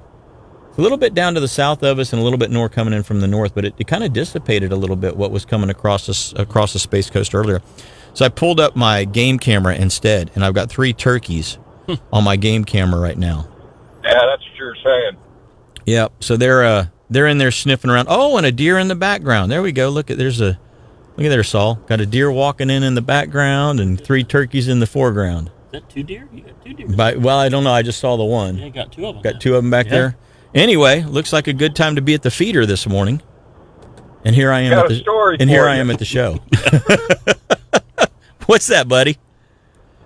I just want to remind people, especially our new transplants, 1,000 every day, that we're in mating season right now for alligators, and they seem to pop up everywhere. And my nephew was working the other night and got a call. He had to go all the way across town for an 8-foot alligator on top of the I-95 and Palm Bay Road overpass. Nice. Walking on the walking trail. So it would have been quite a surprise for anybody running the bridge, but it's that time of year. You got to the males are on the move. Yeah, they're out looking. That's for sure. You can hear them in the marsh in the morning times up around the St. John's definitely, but up around the wildlife refuge in Merritt Island, you can hear them growling. And then last week, the gator tags came out, the first phase, and there was a record number of applicants again this year, and a record number of guys crying on the internet. I haven't been picked in so many years. I sat on the committee for permitting. Now, that one was only for ducks. But, guys, it's totally random. There is very little that hands-on with a person that affects whether you get a permit or not. Jeff, as far as the gator permits go, how many gator permits do they issue for, say, the state of Florida? Do you know? I think it's around 7,000. Okay, and there was like 30,000 people that applied. It was close to 30,000 people, and guys are yakking on the internet, on some of these social media groups. Oh, it's fixed, it's rigged. It's not, guys. It's a computer lottery program, just like everything else. And it does have a high security level on it, just because of that. But people want to know who to blame, and I don't want to get on a soapbox and sit here and blame anybody, because we do have a population boom going on throughout the whole state. Oh, most definitely. But for years, for 20, 25 years, I went multiple years where I got picked on the first round, and there was still a ton of alligators tags available for round 2 that we used to buy up. And it's not like that anymore. And somebody asked, why is that? I said, well, yeah, the population boom, but the biggest thing is daytime hunting. A a lot of people did not want to go out at night. They were, I don't want to say afraid, but a lot of things could happen at night. Now, that's how this program started back in '88. And during that time, there was never more than 7,000 people, 8,000 people putting in for tags. And it's just not like that anymore. Everybody's putting in, heck, if their grandma wants to sit on the boat while they go chase alligators, they're putting those numbers, those people in. They're putting grandma in the lottery system as well. Yeah, just to try to Exactly. increase their percentage. Yeah. It's the same number of tags roughly every year. And, and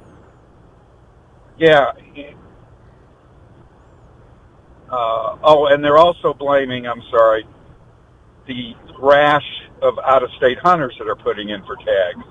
Well, 7,000 tags, only 232 out-of-staters put in for those tags.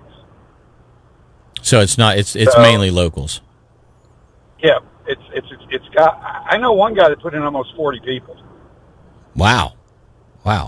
Yeah, those are 40 good friends, I guess, but or acquaintances anyway. Yeah, exactly. Yeah. But aunts, uncles, cousins, that's part of the problem. If people would just take care of themselves,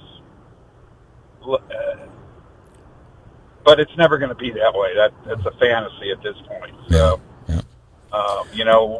we've got 24-hour hunting on them for 12 weeks.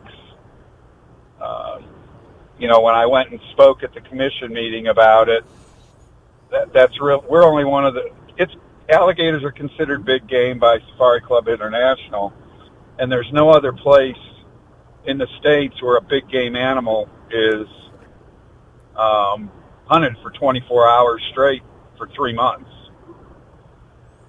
Yeah, that's a lot of pressure. That is a lot of pressure. That is a lot of pressure. It is a lot of pressure. Now,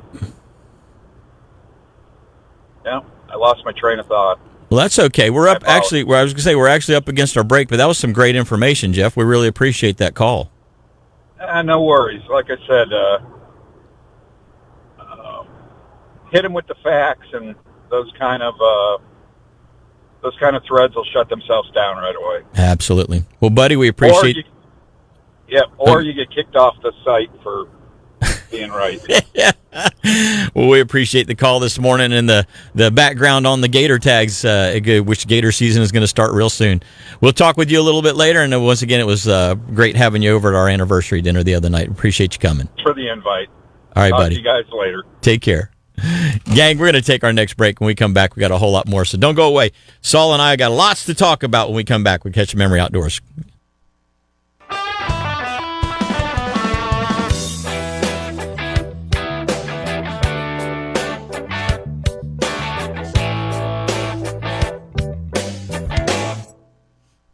Hey guys, Captain Blair Wiggins here. I'm sure you're aware of the ongoing projects out there that are aimed at restoring seagrass and water quality in the Indian River Lagoon system. Well, here's one that I'm proud to have played a role in getting started, the Indian River Lagoon Clam Restoration Project. I collaborated with Whitney Labs, CCA, the FWC, and many other partners to implement this clam restoration project right here on Florida's East Coast. I would love for every one of you to get involved with this program. Your $20 donation will put 200 clams back into our lagoons. As they grow, these 200 clams will filter over 1 million gallons of lagoon water per year, greatly impacting the health of our local waters. Your contributions are tax deductible, so please help our lagoon by donating $20, $50, $100 or more to this cause. You can make your donation online at IndianRiverClamProject.org/support. Again, that's IndianRiverClamProject.org/support. And on behalf of myself and our waters in the lagoon, we thank you. Sunrise Marina Bait and Tackle Shop. They've been serving Brevard County anglers for over 25 years. Sunrise has all of the gear that you hardcore anglers need for a productive day on the water, and they've got frozen baits like ballyhoo, sardines, squid, and more. Plus, Sunrise Marina has a great selection of live baits, shrimp, pinfish, croakers, mud minnows, fiddler crabs, and a whole lot more. So if you're looking for tackle, rods and reels, boating accessories, fresh-made sandwiches, or your favorite beverages, Sunrise Marina has got everything for you, and you can ice it all down with some bagged or bulk ice at their convenient, trailer boat-friendly drive-thru. Sunrise Marina also stocks some really cool nautical gifts, as well as the performance clothing and casual clothing that anglers like you and me like to wear. Make sure you stop by Sunrise Marina before heading out before your next fishing adventure. They're easy to find right across the street from Grills Restaurant at 505 Glen Cheek Drive in Port Canaveral.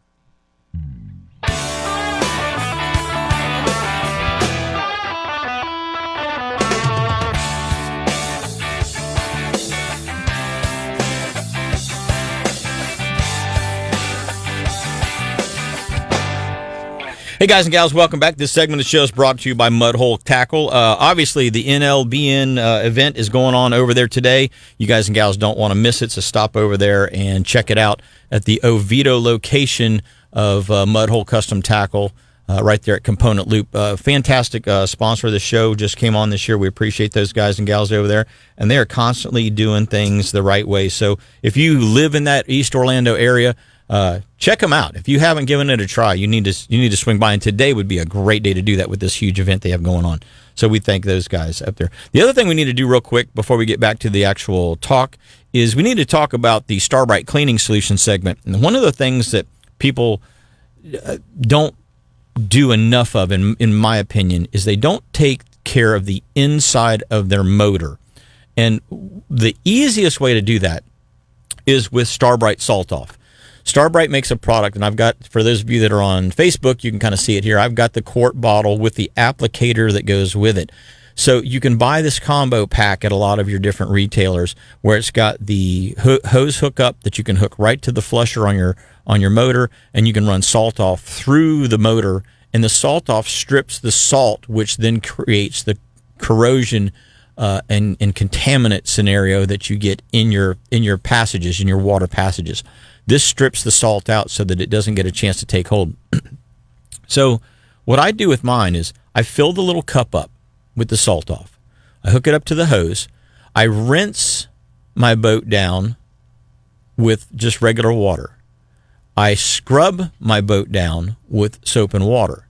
Then I flush the motor using about half of the container, running it through my motor.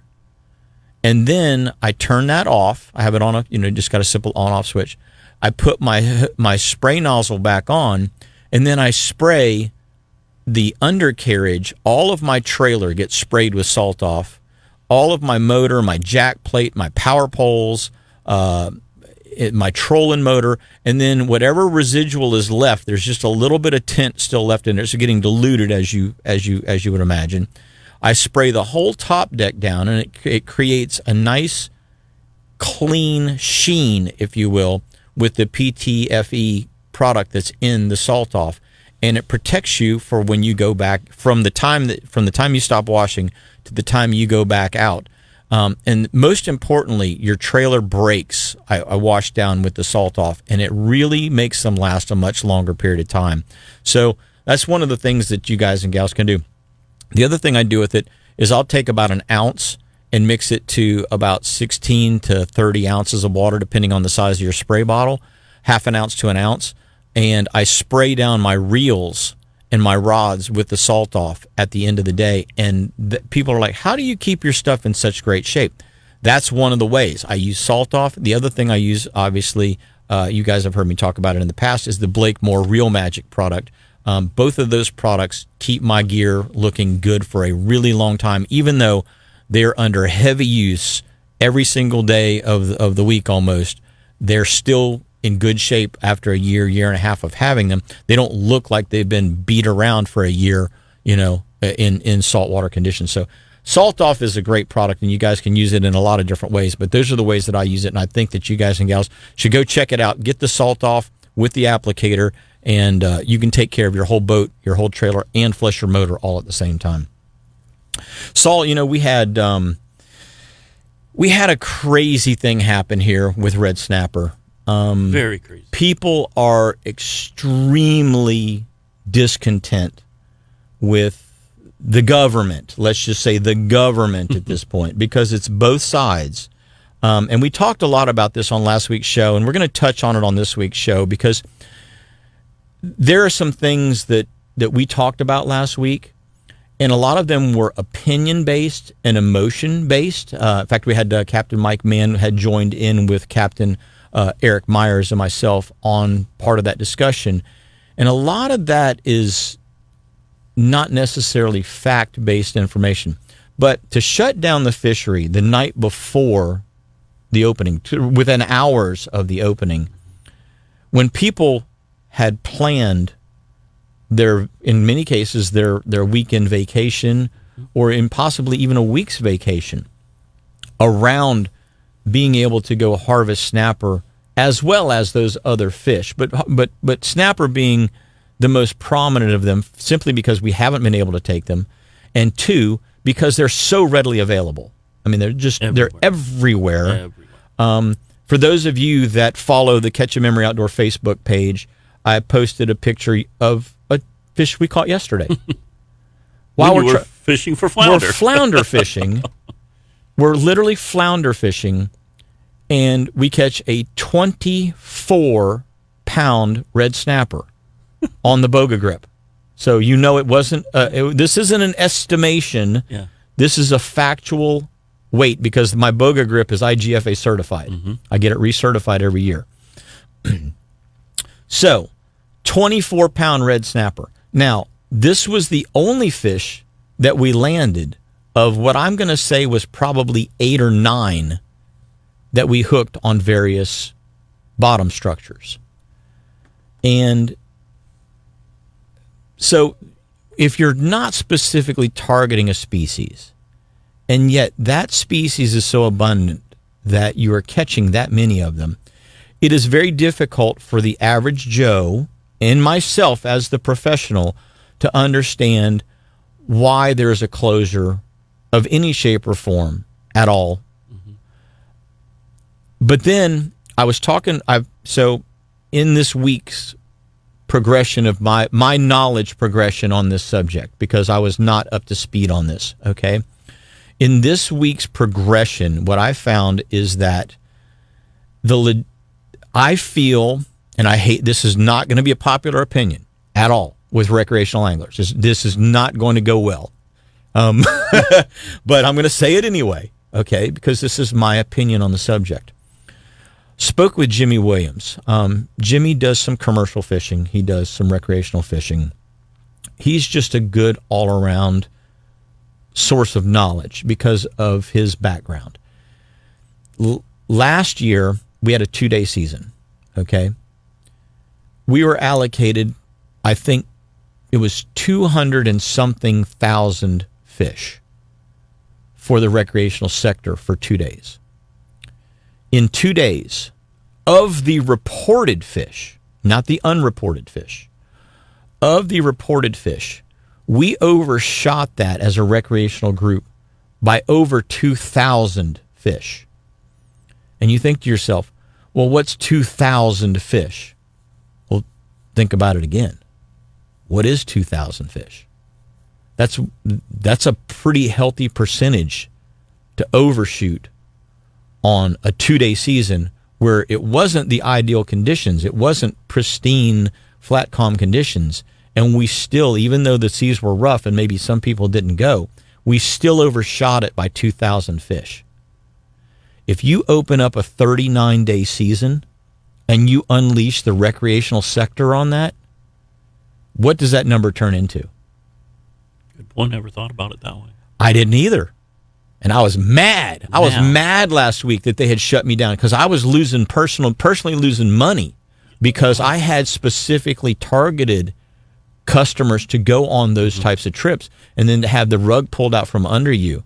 I was mad about it, and a lot of people are still mad about it. But then again, the recreational side doesn't necessarily understand what had happened. And this wasn't just the first year. We've overshot it quite a bit in the seasons. But to overshoot that much, that's a huge overshoot. And to unleash that many, and look how many more thousands of boats there are on the water this year than there were last year. Look how many, and yes, I understand people from out of state planned their vacations, came to Florida, came to Cocoa Beach, Port Canaveral, Ponce Inlet, Sebastian Inlet, came to these areas, booked these charter captains or brought their own boats so that they could get involved in this. There was a lot of money spent, and to have it pulled out from under us as quickly as it was, that hurts, and that makes you angry. It does. Now, to play the devil's advocate, did we overshoot that because there's sheer numbers? There's that many? That's a good question. You know, did we overshoot it that far because it is so overpopulated, or did we overshoot it because we have so many anglers? Right. That's the other. Yeah. See, and so herein lies the question, the true question. If we as recreational anglers and we as commercial anglers want sustainable harvest for ourselves, I don't feel like we have enough information. Mm-hmm. And if people are like, oh, we've been studying this for 20 years. Yes, we have been. And I know we're running late on our break, but I need to get this point across. But we haven't finished our EFP surveys yet. As far not this 39-day EFP that was granted to us by NOAA. Not that. I'm talking about our regular EFP programs where guys can go out and catch 3 or 25 or 36 red snapper. We haven't assimilated all of that information yet. We don't have a complete knowledge of everything that was caught because as of 2 or 3 days ago, guys were still filling their EFP permits on that lottery system. Mm-hmm. So how can we make a rash, in my opinion, a rash decision to open for 39 days when we don't have all of the facts in yet? So where did they get their information to open the 39 days? That's a good question. You know, who's? I don't know. Yeah, who's doing the numbers? I don't know. That's, you know, are the numbers manipulated? Are they? Well, in the state of Florida, it was 39 days. Yeah. In the state of South Carolina and Georgia, I think it was closer to 60 days. Mm-hmm. Now, so when you look at the potential harvest that could happen, yes, there's a lot of red snapper. Don't get me wrong. Okay, yesterday's trip proved it. We're flounder fishing with shrimp and mud minnows, and we're catching 24-pound red snapper. Okay. There's no doubt that there's a lot of fish out there, but I don't think that we have truly come up with an overall great program yet to truly address the needs of the recreational angler, still, I should say, sustain commercial harvest, share that resource, share those allocations for the X number of fish that we get per year by both. And so I don't necessarily feel like the shutdown at this point in time was necessarily as bad as we all want it to be. And I know that is not going to be popular. No, you're correct about that. Yeah. Okay. But if we're going to do this, let's do this the right way. Let's just don't unleash everybody on it. Go out there and here's what would happen. If we overshoot by that much on a 39-day period here and 60 days in South Carolina and Georgia, and however many days they get in those other states, if we overshoot by that percentage, next year we're not getting a season. Mm-hmm. We're not. It's not happening. They're not going to open it because they're going to say, you overtook this many fish. And based on the way that the Magnuson-Stevens Act is written, which it really needs to be rewritten, in Amendment 59, I was talking with Pat Stone, and Pat is a commercial guy who has also been a recreational guy in the past. He's been a charter captain. He was one of the guys who really gave me some insight into this, and so I want to thank him, Jimmy Williams, Gene McCormick is another one, for showing me the commercial side of it, the potential ramifications of the recreational side, and that we still really need to have a better system than what we have. And maybe the shutdown isn't as bad as we think it's going to be. Eventually, we're going to get something. But we want to make sure we get it right before we actually open it up and just have a blitzkrieg on the red snapper. So with that, think about what you would like to say in the next break. But we're going to take our last break of the day. We're going to come back right after these messages, so don't go away.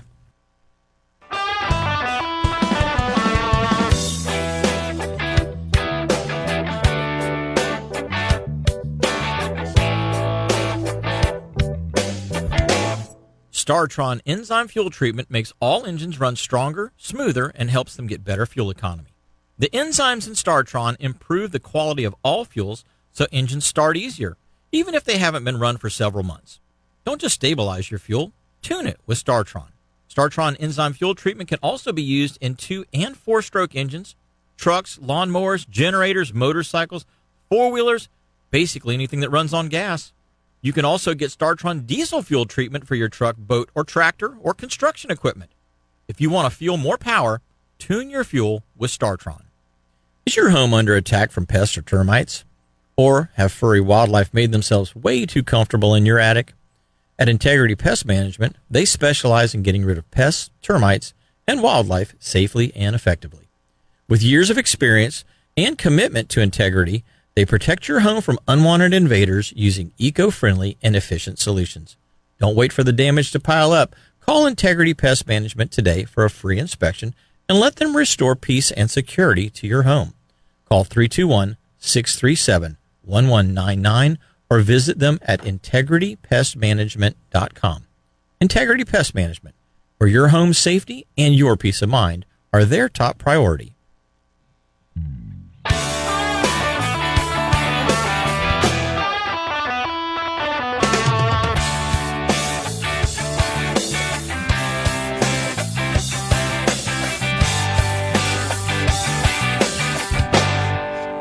Hey, gang, milestones are what define greatness, and this is America's 250th milestone with its 250th birthday this year. Budweiser Beer is also celebrating a milestone. The undisputed king of beers is celebrating 150 years of greatness. That's been, one of those things. There's creating smiles, laughter, and unforgettable memories wherever beer lovers gather across this great nation. Beechwood Aging produces a unique American-style lager for all to enjoy, and Carroll Distributing, your local Budweiser distributor, invites you to celebrate America's 250th birthday with Budweiser's 150th birthday and get yourself an ice-cold king of beers. Get that Budweiser, because you deserve what every individual should enjoy regularly.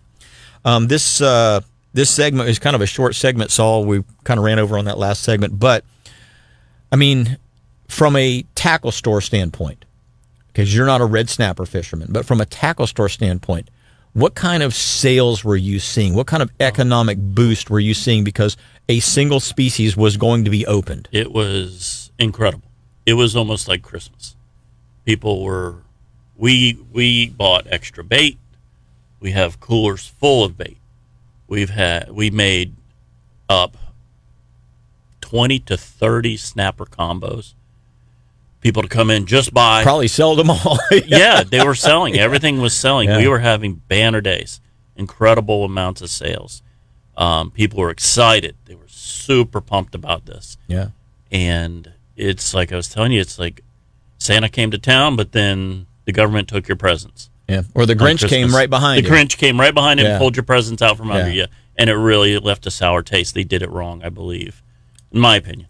They did it wrong. I'm completely in agreement with that. I think that the timing was horrible. It hurt not only us, but think about all the captains who had charters for days on end. I was one of them. Yeah, absolutely. Days on end planned snapper charters. Killed that. It really was an economic hurt. When you look at a time when we're not exactly in the best of economies, the boost that was occurring due to just one species along the entire southeast coast, from North Carolina to the Keys, was phenomenal. And so here's my thought process. Recreational anglers, every single person that listens to this show, every single person that goes back and listens to the podcast later on, every single person that listens to the Facebook feed, if you're on the WWBC app, take the time to go to the National Marine Fisheries website and fill out an email and say, this is what I feel should happen with this species. Now, obviously, there's just social media was just it got nuked, absolutely nuked with all of the different opinions. Voice those opinions in a place that matters. Word it properly and voice your opinions on how you feel the snapper management should go, and send it to the government so that they have an idea of what it is that we would like to see. And I think social media is a powerful platform. It's very powerful. It is. But an official letter to an official government agency is really the proper way to get things changed. Yes, exactly. And there's a lot of outcry on social media, and we all see it. And I just, I think that's part of the driving force of the anger of it. And I believe that's, because we share more information today than we ever have. Ever. And so it's a debacle. Yeah. Bottom line. Yeah. Yeah, so it's one of those things where, I didn't want to spend a whole bunch of time on the show on it, but after last week's show, we did spend a lot of time on it, and I wanted to address it. And I just wanted to let everybody out there know that if you look at the reason why the commercial guys did this, I understand their reasoning behind it, because they want to have a sustainable harvest for next year. And if we overcatch and the allocation says, okay, we're allowed X number of fish and we overcaught it by this percentage, then that just goes against the following year's allocations to both the recreational and commercial sector. And what a lot of people don't understand, commercial, there's only 527-ish, maybe 528-ish commercial red snapper permits. Yeah, I knew it was under from North Carolina all the way to the Keys. There's less than 550 commercial fishermen. And so a lot of people are out there, the commercial guy's this and the commercial guy's that. No, not really. When you look at the other 72% of recreational anglers that are going to go out and harvest fish, that is a huge force.